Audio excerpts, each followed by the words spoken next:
Salut à tous, aujourd'hui je parle du sujet de vivre dans le cœur par rapport à vivre dans l'ego. Quand on vit dans l'ego, qu'est-ce qu'on a? On a du doute. Mais quand on vit dans le cœur, qu'est-ce qu'on a? On a la foi.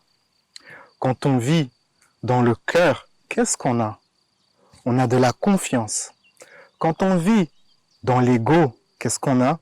On a de la peur. Il y a une différence bien distincte entre vivre dans son cœur et vivre dans l'ego. L'ego aime chercher les réponses dans le monde, mais dans le monde, il n'y a pas de réponse. D'ailleurs, le progrès scientifique est dû à ce que j'appelle l'intuition scientifique, c'est-à-dire quand un scientifique se détend, se relaxe, il fait ses découvertes. Si vous lisez les biographies de grands inventeurs savants, c'est toujours dans ces moments de lâcher prise qu'une percée scientifique est aboutie. Einstein a utilisé son imagination, ses rêves, pour découvrir sa fameuse loi de la relativité, où il s'imaginait, où il rêvait qu'il était sur une étoile. Cette personne qui a fait ses découvertes sur l'ADN avait eu ce rêve avec des serpents. Il y a cette autre personne qui était cet autre grand scientifique qui était dans son bain et qui s'est écrit Eureka. Donc il y a donc cette intuition scientifique, on lâche prise sur le fait de vouloir comprendre et on accueille une réponse. C'est la différence entre vivre dans l'ego et vivre dans le cœur. Quand on vit dans son cœur, on se permet simplement d'accueillir des réponses, on se permet d'avoir la foi et d'avoir de la confiance. Et l'une des erreurs que les personnes qui prétendent être spirituelles font très souvent, c'est de vouloir être une personne spirituelle, mais qui est dans l'ego et qui utilise son intellect. Oh, c'est bien d'utiliser son intellect, mais les plus grands progrès que vous ferez, c'est en utilisant votre cœur. Utilisez votre intellect pour faire un peu d'analyse et permettez à votre cœur de vous aider, de vous assister à évoluer. Et donc, pour vous aider comme ça à sortir de votre boîte dorée que vous vous êtes bâtie, une boîte dorée, donc c'est une routine comme ça, où on est confortable, on aime lire des livres spirituels et tout ça, mais les grands progrès ne viennent pas réellement de vos lectures, vos grands progrès viennent de l'expérience. Créez une réalité où vos progrès spirituels sont le fruit de l'expérience. Sortez de votre boîte. Si vous ne faites pas de sport, faites du sport. Les bienfaits du sport sont bien documentés. L'oxygénation du corps est très bien documentée à travers le sport, tout ça. Il y a beaucoup de bienfaits. Ce qui est très intéressant, c'est que parmi les gens qui ont plus de 35 ans que je connais, quasiment très peu d'entre eux font du sport. Mais le sport est plus bénéfique pour les gens justement qui ont plus de 35 ans que pour les gens qui ont moins de 35 ans. Donc si vous avez plus de 35 ans et que vous avez toutes ces excuses pour ne pas faire du sport, eh bien lâchez prise sur vos excuses et permettez-vous de faire du sport car cela contribuera à votre bien-être et aussi à votre évolution car si vous avez un corps comme ça fort, plein d'énergie, eh bien vous serez plus enclin à aller vers de nouvelles expériences. Si vous avez peur de voyager ou si vous ne voyagez jamais, permettez-vous de voyager. Si vous ne connaissez que votre langue natale, apprenez une autre langue. Si vous ne connaissez que votre ville, votre village et vous n'êtes pas intéressé à ce qui se passe dans les autres villes de votre pays ou que vous n'êtes pas intéressé dans ce qui se passe dans les autres pays, dans les autres cultures, c'est un signe très très fort que vous êtes enfermé comme ça dans cette boîte confortable où le développement spirituel consiste simplement à lire de temps en temps quelques livres, à méditer un petit peu. C'est pas la meilleure manière. Permettez-vous vraiment de vous lancer dans de nouvelles expériences, nouvelles, inédites, quelque chose que vous n'avez jamais fait, voyage, sport, activité et ainsi de suite. Et aussi, l'un des pièges à éviter, c'est de faire en sorte de ne pas être une personne pieuse, car souvent comme ça, quand on s'enferme dans une boîte dorée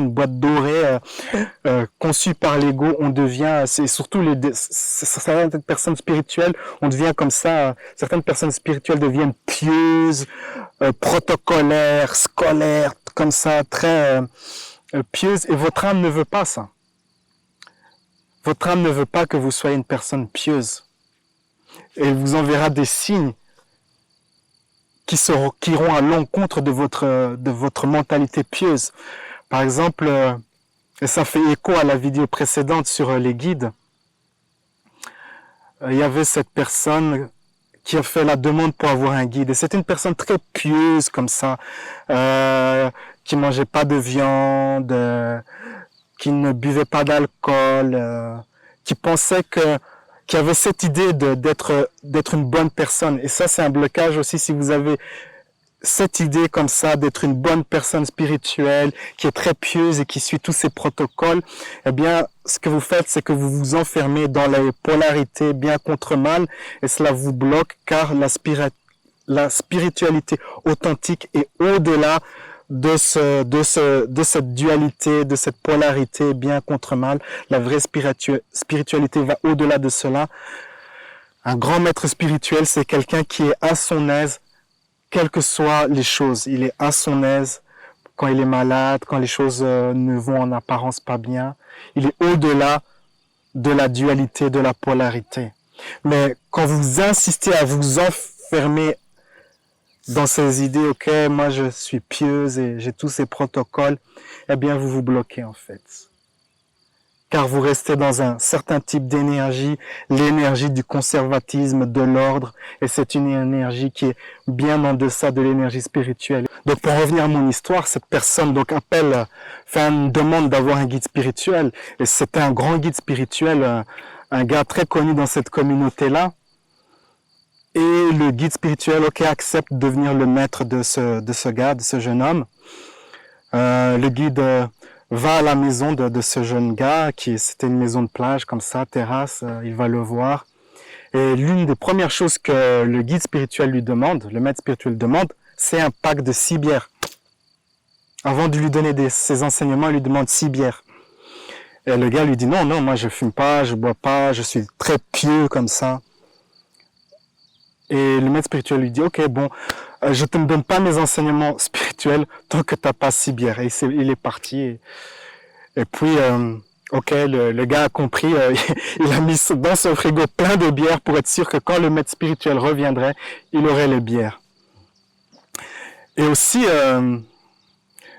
c'était un test pour relaxer un peu le côté pieux de cette personne qui était comme ça, très rigide, très protocolaire, très bloquée dans sa spiritualité, une spiritualité carrée. Et je connais personnellement des gens qui sont ainsi, très bloqués. Et souvent, ces gens ont des difficultés à former des relations intimes avec d'autres personnes car ils sont trop bloqués dans leurs idées spirituelles qui fonctionnent pas en fait dans le monde physique.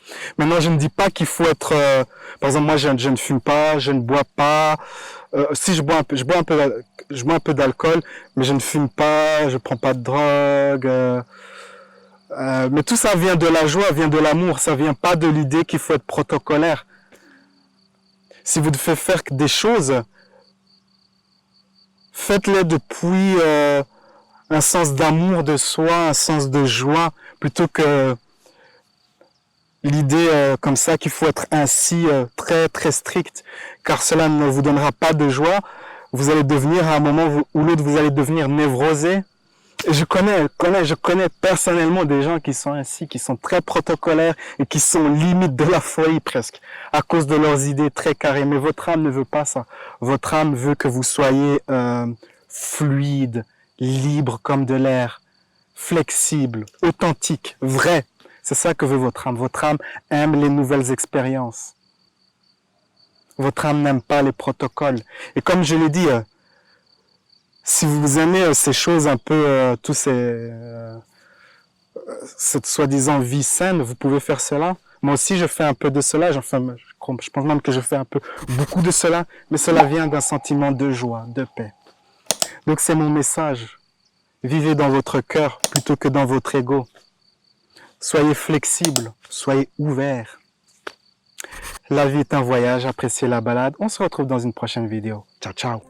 Sur la plateforme Udemy, j'ai un cours en 17 leçons sur lâcher prise. Le cours s'appelle Lâcher prise et retrouver votre bien-être. Vous recevrez des leçons spécifiques pour lâcher prise sur l'angoisse, les attaques de panique, la peur, les croyances limitantes, ainsi que bien d'autres sujets. Vous apprendrez également comment cultiver une énergie et une attitude positive. comment vous libérer des pensées obsédantes en vous pardonnant et en pardonnant les autres, comment réduire le stress. Je vous apprendrai également comment éliminer les résistances. C'est un cours vidéo tourné sur la belle île de Santorin. Et je répondrai également personnellement à vos questions dans la section forum liée à ce cours. C'est un très bon cours. J'espère vous retrouver sur ce cours sur Udemy pour plus de bien-être et de liberté émotionnelle. Cliquez sur le lien. À bientôt.